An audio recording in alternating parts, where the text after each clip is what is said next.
Jai Hind students, today we will discuss about opportunity cost.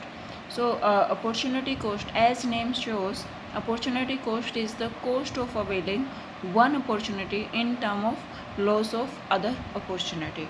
Okay, we can explain it with help of example also.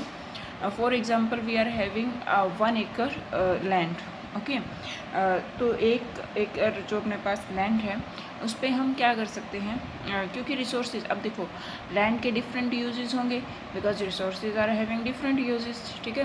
तो आप उस piece of land पे suppose 20 ton क्या grow कर सकते हो, rice, and 15 ton जो है वो कितना क्या ग्रो कर सकते हो, वीट, और सपोज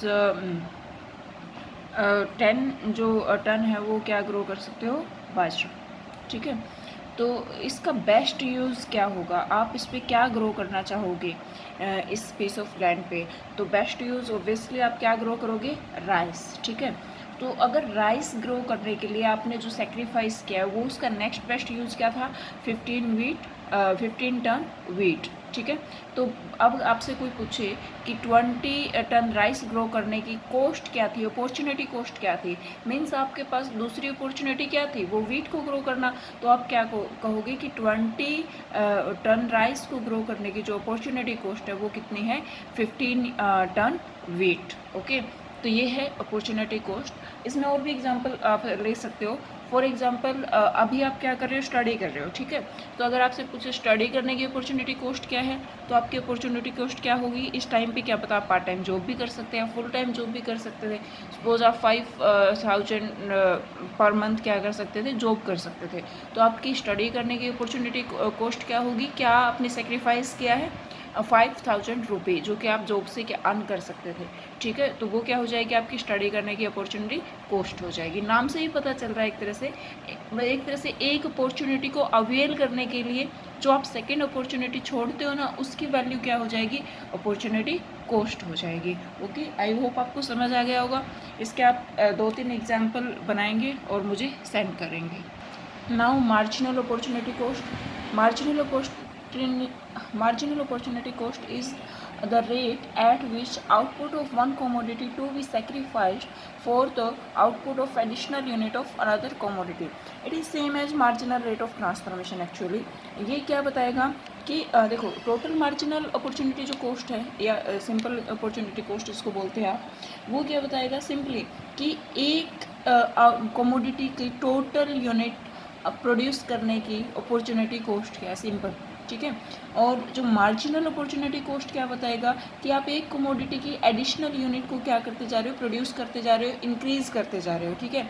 तो आप सेकेंड जो कमोडिटी है उसको किस रेट से सेक्रीफाइस करोगे, और यही लाइक हमने पीपीसी की जो टेबल बनाई थी और उसमें मैंने मार्जिनल रेट ऑफ ट्रांसफॉर्मेशन निकाला था, सेम है, आप सेम टेबल यूज़ कर सकते हो उसमें मार्जिनल अपॉर्चुनिटी कॉस्ट की, ठीक है। और सेम फॉर्मूला इसका मार्जिनल, मतलब एक्चुअली मार्जिनल अपॉर्चुनिटी कॉस्ट का सेकेंड नेम ही आप कह सकते हो क्या है, मार्जिनल रेट ऑफ ट्रांसफॉर्मेशन, एक ही बात है। अगर आपसे पूछे पीपीसी कनकेव क्यों है, because of increasing marginal rate of transformation, और you can say also because of marginal increasing marginal opportunity cost, ठीक है।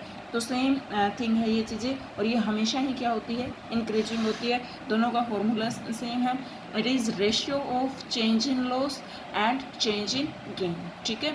चेंज इन लॉस ऊपर रहेगा, चेंज इन गेन नीचे रहेगा। तो ये एक तरह से मार्जिनल अपॉर्चुनिटी कॉस्ट क्या बताती है, रेट बताती है कि हमें एक कमोडिटी की एडिशनल यूनिट को प्रोड्यूस करने के लिए सेकंड कमोडिटी को किस रेट पे हमें क्या करना पड़ेगा, सेक्रीफाइस करना पड़ेगा। और ये किस रेट पे सेक्रीफाइस करना पड़ेगा, हमेशा इंक्रीजिंग रेट पे सेक्रीफाइस करना पड़ेगा, ठीक है। अब क्वेश्चन अराइज होता है मार्जिनल अपॉर्चुनिटी कॉस्ट इंक्रीजिंग क्यों होती है। मैंने पीछे marginal rate of transformation increasing क्यों होती है एक हमने एग्जांपल दिया था कि हम लेस एफिशिएंट लेबर को पहले शिफ्ट करेंगे, फिर जो सेकंड लेस एफिशिएंट लेबर है उसको ट्रांसफ़र करेंगे, फिर थर्ड लेस एफिशिएंट जो लेबर है उसको ट्रांसफ़र करेंगे, ठीक है। अब इसको आज हम सेकंड एग्जांपल से भी समझ सकते हैं कि मार्जिनल अपॉर्चुनिटी कॉस्ट या फिर marginal rate of transformation increasing क्यों होती है। देखो इसका जो सबसे मेन जो रीज़न है, marginal rate of transformation increase क्यों होती है या फिर मार्जिनल अपॉर्चुनिटी कॉस्ट इंक्रीज़ क्यों होती है, ये सिंपल सा रीज़न है। It is because when resources are continuously shifted from use 1 to use 2, their specialized use is disturbed. As a result, loss of output must be increasing. For example, एक economics के teacher को accounts पढ़ाने के लिए बोल दिया जाए, ठीक है। तो सपोज एक टीचर है, वो काफ़ी टाइम से ही क्या पढ़ाता आ रहा था, इकोनॉमिक्स पढ़ाता आ रहा था, एकदम से उसको क्या बोल दिया जाए कि अकाउंट्स आपको पढ़ाना है, तो उसका एक तरह से स्पेशलाइजेशन जो इकोनॉमिक्स में था वो डिस्टर्ब हो जाएगा। वो जो चीज़ जितना एफिशिएंटली आपको इकोनॉमिक्स पढ़ा सकता है, उतना एफिशिएंटली, इतने अच्छे से, इतने कम टाइम में, इतना क्लैरिटी से अकाउंट्स नहीं पढ़ा सकता, ठीक है, क्योंकि उसका स्पेशलाइजेशन क्या हो गया, डिस्टर्ब हो गया, ठीक है। ऐसे ही एक बंदा कई सालों से चेयर बना रहे हैं, ठीक है, उसको एक तरह से स्पेशलाइजेशन उसका गेन हो गया ना इतने सारे चेयर बनाने से, तो एकदम से उसको कह दिया जाए आप टेबल बनाओ, तो जितनी वो पहले जितने टाइम में चेयर बना सकता था उतने टाइम में उतनी टेबल वो नहीं बना सकता, तो एक तरह से जो लॉस है चेयर्स का वो क्या होगा, ज़्यादा होगा, ठीक है, और वो गेन है टेबल का वो क्या होगा, एक तरह से कम होगा। तो आप कह सकते हो MOC, simple as that, MOC and MRT increasing क्यों होते हैं, because when resources are shifted from their one use to second use, their specialization tends to disrupt, that's why loss will be increasing. Okay, ये जो diagram है ये है total opportunity cost का। ये क्या बता रहा है, अगर अब जाहिर सी बात है, अगर सारे रिसोर्सेज वाई कोमोडिटी के प्रोडक्शन में लगा देते तो कितनी यूनिट्स बनाता है, ये वाई की 10 और एक्स की कितनी बनाता है 20। तो जो बेस्ट यूज़ है रिसोर्सेज को का वो क्या है, एक्स के प्रोडक्शन में लगाना चाहिए, ठीक है। तो वाई की 20 यूनिट्स को प्रोड्यूस करने के लिए एक तरह से कितनी यूनिट सेक्रीफाइस करनी पड़ेगी, वाई की 10। तो 20 यूनिट्स एक्स की प्रोड्यूस करने की जो टोटल अपॉर्चुनिटी कॉस्ट कितनी है, 10 यूनिट्स ऑफ वाई कोमोडिटी, जो कि हमें क्या करनी पड़ेगी, सेक्रीफाइस करनी पड़ेगी, सिंपल एज दैट, ठीक है।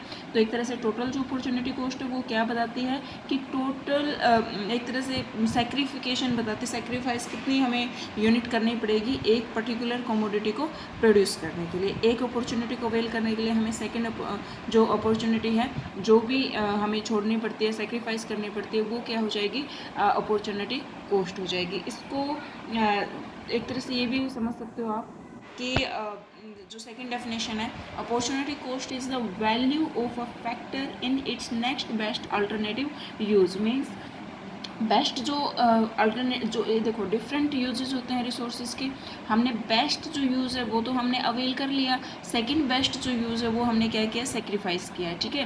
तो एक पीस ऑफ लैंड पे हम कितना एक तरह से क्या ग्रो कर सकते थे, 20 राइस ग्रो कर सकते थे एंड 10 वीट ग्रो कर सकते थे। तो इसका बेस्ट यूज़ तो हमने अवेल कर लिया, जो सेकेंड बेस्ट यूज़ है वो हमने क्या किया है, सेक्रीफाइस किया है, और यही क्या हो जाएगी, अपॉर्चुनिटी कॉस्ट हो जाएगी कि हमने बेस्ट यूज़ अवेल करने के लिए जो सेकेंड बेस्ट यूज़ हमने सेक्रीफाइस किया है वो क्या होगा, अपॉर्चुनिटी कॉस्ट हो जाएगी। मार्जिनल अपॉर्चुनिटी कॉस्ट का अगर डायग्राम देखना है तो ये है सपोज अपना टोटल अपॉर्चुनिटी कॉस्ट का डायग्राम, और अगर हमें एक्स का प्रोडक्शन सपोज हम ए पॉइंट पे है, ठीक है, जिसमें एक्स का जो प्रोडक्शन है वो कितना हो रहा है, ओ एक्स यूनिट, और जो वाई का प्रोडक्शन है वो कितना हो रहा है, वाई यूनिट, ठीक है। तो हमें एक्स का प्रोडक्शन अगर इंक्रीज़ करना है तो एक्स का प्रोडक्शन इंक्रीज़ किया ओ एक्स से, अब बी पॉइंट पे हम आ गए हैं, तो कितना हो जाएगा एक्स का प्रोडक्शन ओ एक्स से कितना हो रहा है, ओ एक्स 1। तो इसके लिए हमें वाई का प्रोडक्शन क्या करना पड़ेगा, कम करना पड़ेगा, because resources are given and have fully utilized and technology is constant, ठीक है। तो वाई का प्रोडक्शन क्या किया, हमने कम किया, ठीक है। पहले वाई का प्रोडक्शन ओ वाई था, अब कितना हो गया, ओ वाई 1। तो कितना चेंज आया, वाई 1, मतलब इतना प्रोडक्शन क्या हुआ है, वाई का कम हुआ। इसके पैरेलल एक और पॉइंट में ले लेती हूँ सी, तो आप कह सकते हो ए सी क्या किया, लॉस है। तो एम ओ सी अगर इस पॉइंट पे पूछे तो लॉस कितना है, ए सी, एंड जो गेन कितना है वो कितना है, पहले ओ एक्स प्रोडक्शन था, अब कितना हुआ, ओ एक्स 1। तो कितना बढ़ गया प्रोडक्शन, एक्स से लेके एक्स 1 तक, या तो एक्स एक्स 1 कह सकते हो, या सी इसके पैरेलली है ये सी बी, ठीक है। तो इतना ये क्या है, चेंज इन वाई, जो ये है ये लाइन, और ये क्या है, चेंज इन एक्स, ठीक है। तो अपॉन सी बी, ये क्या हो जाएगा, एम ओ सी, और ये जो ट्रायंगल है, ये क्या बता रही है, एक तरह से एमओसी बता रहा है, क्योंकि हमें रेशियो देख रहे हैं। एमओसी क्या बताती है, ratio of change in loss to change in gain, and total opportunity cost ratio नहीं बताती। ठीक है, तो आप सिंपल डायग्राम बनाते हो, टोटल अपॉर्चुनिटी कॉस्ट का डायग्राम हो जाएगा, और अगर आप ऐसे चेंज दिखा देते हो डायग्राम में, तो वो क्या हो जाएगा, मार्जिनल अपॉर्चुनिटी कॉस्ट को आप इस तरह से डायग्राम में दिखा सकते हो। तो ये था आपका सेकंड चैप्टर, आप इसके नोट्स बनाओगे और टेस्ट के लिए प्रिपेयर करोगे। ओके, आपके लिए क्वेश्चन है differentiate between opportunity cost, total opportunity cost and marginal opportunity cost. Okay, thank you, जय हिंद।